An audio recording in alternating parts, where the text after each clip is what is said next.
Today, the U.S. makes up about 5% of the world's population, yet has nearly 25% of the world's prisoners.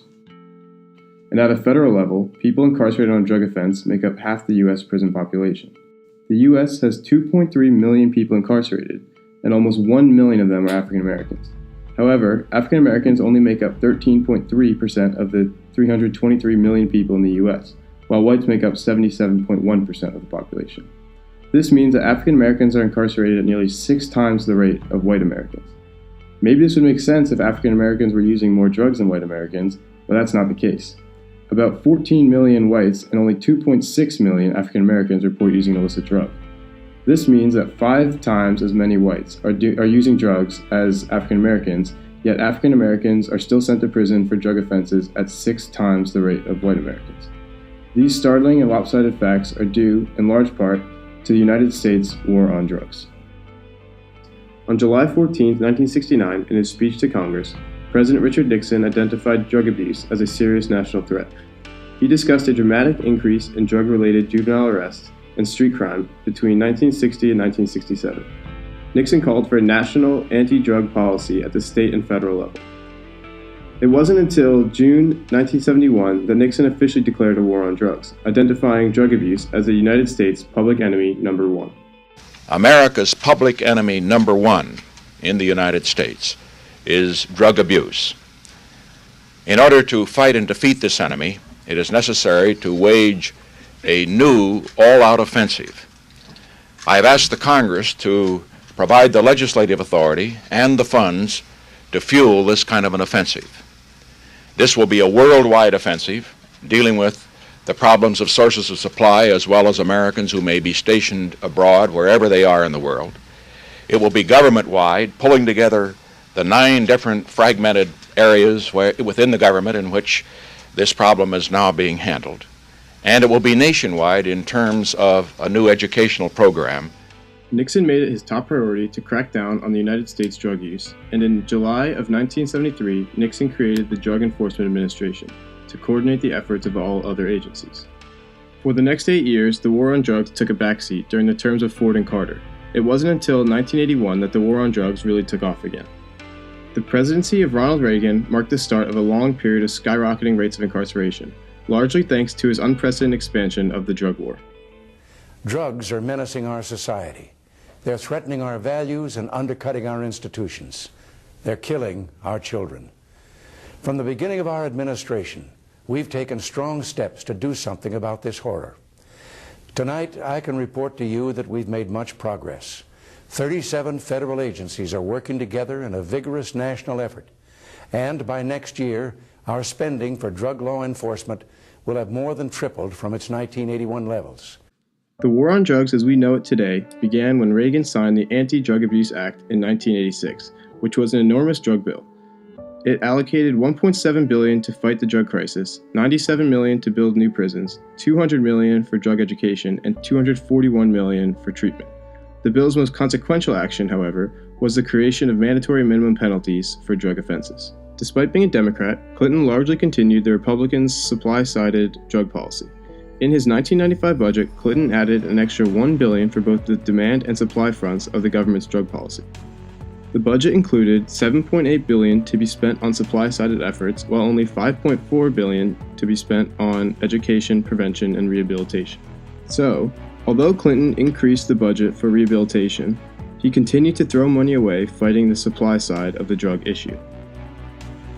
Although the war on drugs had pure intentions in stopping the use of illicit drugs, in reality it disproportionately targeted the African Americans in the United States. Since the war on drugs' official beginning in the 1980s, the number of Americans incarcerated for drug offenses has skyrocketed from 41,000 in 1980 to nearly 500,000 in 2014.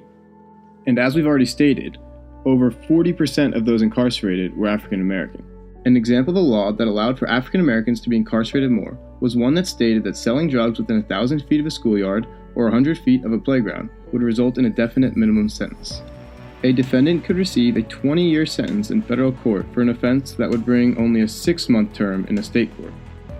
While the law itself doesn't seem racist, police enforcement of the law was.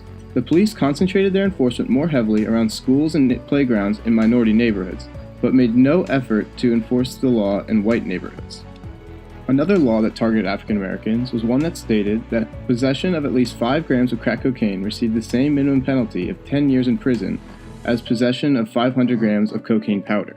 Due to the fact that crack cocaine is more affordable and many African Americans tend to be in a lower income bracket, the use of crack cocaine was more prominent with African Americans. The fact that possession of only 5 grams of crack cocaine but 500 grams of cocaine powder resulted in the same minimum sentence of 10 years in prison clearly shows that this law targeted African Americans.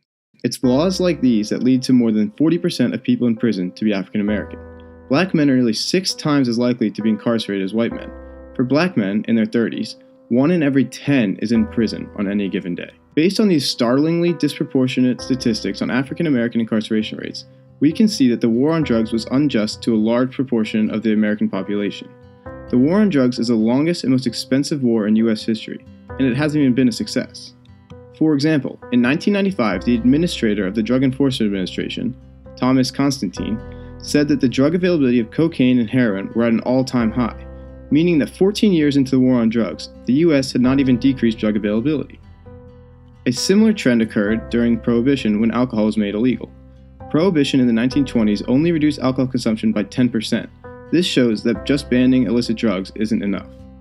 The solution to the U.S. drug problem is not to attack the supply side of the drugs. It's to aid those suffering from drug addiction. Estimates claim that treatment is 23 times more effective than attacking drugs at their source. Even with this knowledge, only 1/3 of the federal spending on the drug war is for treatment of addicts. In the 1980s, Switzerland experienced a public health crisis related to heroin use. HIV rates skyrocketed and street crime became a problem. Swiss authorities tried a new strategy: harm reduction. They opened free heroin maintenance centers where addicts would be treated and stabilized. Here, people would be given free heroin of high quality, they would get clean needles and have access to safe injection rooms, showers, beds and medical supervision. Social workers helped them find housing and deal with other problems in their lives. The results were a sharp drop in drug-related crime, and 2/3 of the people in the centers got regular jobs because now they could focus on getting better instead of financing their addiction. Today, over 70% of all heroin addicts in Switzerland receive treatment. HIV infections have dropped drastically. Deaths from heroin overdoses have dropped by 50%. And drug-related street sex work and crime has been reduced enormously. So there are methods that are not only way cheaper, but also actually work instead of creating more problems. Drug prohibition led to a system that bulldozes human rights, costs vast sums of money, and creates a lot of human misery, all in pursuit of an unobtainable goal. After 40 years of fighting, it's time to finally end the war on drugs and move on to something better. Although the war on drugs was started to protect American citizens, it only ended up hurting many of those it was meant to help. The U.S. government tried to attack drugs at their source. However, we actually saw an increase in drug supply. We also saw a major increase in the number of African Americans being incarcerated for drug use, at a disproportionate rate to whites. Even though more and more people were thrown in jail, drug supply continued to soar. Clearly, the way the U.S. attacked the issue didn't work. Attacking the demand side of the drug problem is the only way to end this war. The U.S. needs to be more like Switzerland and help people get over their drug problems, so that the drug business will die out as demand dwindles.